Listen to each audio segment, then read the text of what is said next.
Welcome to 10 minute cooking. Hi friends, welcome back to my channel. இன்றைக்கி நமக்கு என்ன பார்க்க போகிறோம்னா சப்பாத்திக்கு, தோசைக்கு, இட்லிக்கு சூப்பரான வெஜிடபிள் குருமாங்க. காய்கறி குருமா, எல்லா காய்கறியும் போட்டு நம்ம செய்ய போகிறோம். வாங்க இது எப்படி செய்யலான்னு பார்க்கலாம் வாங்க. ஒரு சப்பாத்திக்கு தோசைக்கு சூப்பராக இருக்கும், ரொம்ப அருமையாக இருக்குங்க. வாங்க இது எப்படி செய்யலான்னு பார்க்கலாம். 2 டேபிள் ஸ்பூன் கடலெண்ணெய் சேர்த்துக்கோங்க, 8 தேங்காய் எண்ணெய் கூட சேர்த்துக்கலாங்க, நம்மளோட விருப்பம் தான். கடுகு, உளுந்தம் பருப்பு, 2 பெரிய சைஸ் பெரிய வெங்காயம் நீளவாக்கில் கட் பண்ணி எடுத்துருக்கேன். பச்சை வெங்காய் காற்றுக்கு ஏற்ற மாதிரி கருவேப்பிலை போட்டு வச்சு போட்டதுக்கப்புறம் வெங்காயம் நல்லா வதங்கி வரட்டுங்க. இப்போ நல்லா வெங்காயம் வதங்கி வந்ததுக்கப்புறம் தக்காளி 1 சேர்த்திருக்கேன். தக்காளி வதங்குறதுக்கு உப்பு சேர்த்துக்கலாங்க. தக்காளி வதங்குறப்போ உப்பு சேர்த்திட்டு தீ சிம்மில் வச்சுட்டு மூடி வச்சுடுங்க. தக்காளி நல்லா வதங்கி வந்துடும். இப்போ பாருங்கள், தக்காளி நல்லா வதங்கி வந்துடுச்சு. இப்போ தக்காளி வதங்கி வந்த டைமில் காய்கறியில் சேர்த்திக்கலாங்க. பீன்ஸு ஒரு 4 பீன்ஸ் கட் பண்ணி வச்சுருக்கேன், அதையும் நம்ம சேர்த்துக்கலாம். கேரட், 1 கேரட் அரைஞ்சி வச்சுருக்கேன். காலிஃப்ளவர் கொஞ்சமாக ஒரு கைப்பிடி அளவு காலிஃப்ளவர் பெருசாக சேர்த்திக்கோங்க. ரொம்ப சின்னதாக போட்டிங்க அப்படின்னா ஒரு விசில் விடும்போது குழஞ்சி போயிடும். உருளைக்கிழங்கு, சின்ன உருளைக்கிழங்கு அதையும் நம்ம சேர்த்திக்காச்சு. நைட்டு ஊற வச்ச பட்டாணி அதையும் உள்ளே சேர்த்திக்கலாங்க. கரம் மசாலா 1 ஸ்பூன். இந்த ஸ்பூனில் கொத்தமல்லி பொடி 2 ஸ்பூன் நான் சேர்த்திருக்கேன். சேர்த்திட்டு நான் நல்லா கலந்து விட்டுக்கோங்க. ஒரு 2 நிமிஷம் அப்படியே இருக்கட்டும். 2 கிளாஸ் தண்ணி நம்ம சேர்த்திக்கலாம். சேர்த்திட்டு கொஞ்சமாக மஞ்சத்தூள் சேர்த்துக்கலாங்க. 1/4 டீஸ்பூன் மஞ்சத்தூள். நல்லா கலந்து விட்டுக்கலாங்க. கலந்து விட்டு நம்ம ஒரு விசில் விட்டு எடுத்துக்கலாம். ஒரு விசில் மட்டும் விட்டுக்கோங்க. நிறைய விசில் விட்டிங்கன்னா காலிஃப்ளவர் இதெல்லாம் குழஞ்சி போயிடும். ஒரே விசில் போதும். விசில் வரட்டுங்க. அதுக்கப்புறம் தேங்காய் பேஸ்ட் அரைச்சி வந்துக்கலாம். 1/2 மூடி தேங்காயை நான் எடுத்துருக்கேன்.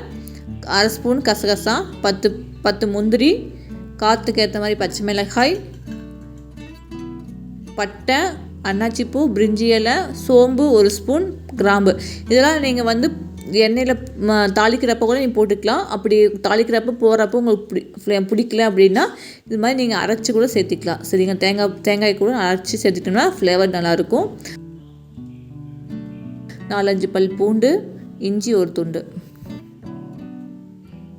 ஃபஸ்ட்டு தண்ணியே ஊற்றாமல் ஒரு ரசில் விட்டு குறவரப்பாக அரைச்சி எடுத்துக்கோங்க.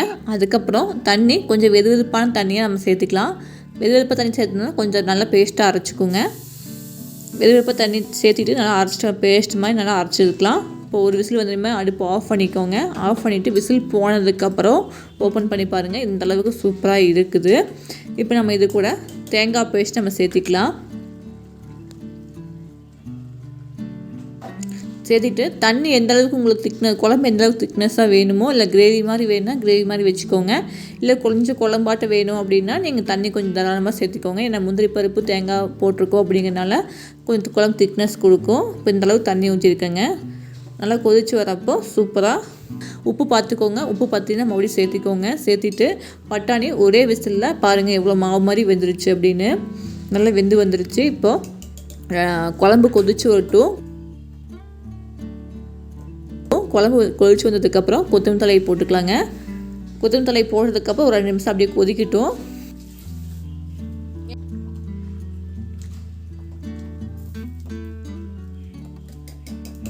குழம்பு ரெடி ஆயிடுச்சுங்க. அடுப்பை ஆஃப் பண்ணிக்கலாம். இந்த கன்சிஸ்டன்சியில் எனக்கு குழம்பு திக்னஸ் கரெக்டாக இருக்கும் சப்பாத்திக்கு. இன்னும் கொஞ்சம் ஆறுனாலும் குழம்பு கொஞ்சம் திக்னஸ் கொடுக்கும். உங்களுக்கு ஆறுனதுக்கப்புறம் நான் காட்டுற குழம்பு எந்த அளவுக்கு திக்னஸ் இருக்குது அப்படின்னு. இந்த குழம்பு நான் இன்றைக்கி சப்பாத்திக்கு தான் சாப்பிட போகிறோம். சூப்பராக ஒரு காம்போங்க. நீங்களும் செஞ்சு பாருங்கள். இப்போ இது சுட ஊற்றுனா இப்போ இந்த அளவுக்கு இருக்குதுங்க. சத்தானவும் இருக்கும் குழந்தைங்களுக்கு. சப்பாத்திக்கு ஒரு மாதிரி குருமாவும் ரெடி ஆயிடுச்சு. அவ்வளோதான். நீங்கள் ஸ்கூலுக்கு தாராளமாக கொடுத்துடலாம். கிட்டெல்லாம் போகாதுங்க, சளிச்செல்லாம் போகாது. இப்போ பாருங்கள், ஆனதுக்கப்புறம் ஊற்றுறேன் எவ்வளோ குழம்பு எந்த அளவுக்கு திக்கான கன்சிஸ்டன்சியாக இருக்குது அப்படின்னு. வேறு ரெசிபியோட அடுத்த வீடியோவில் பார்க்கலாங்க.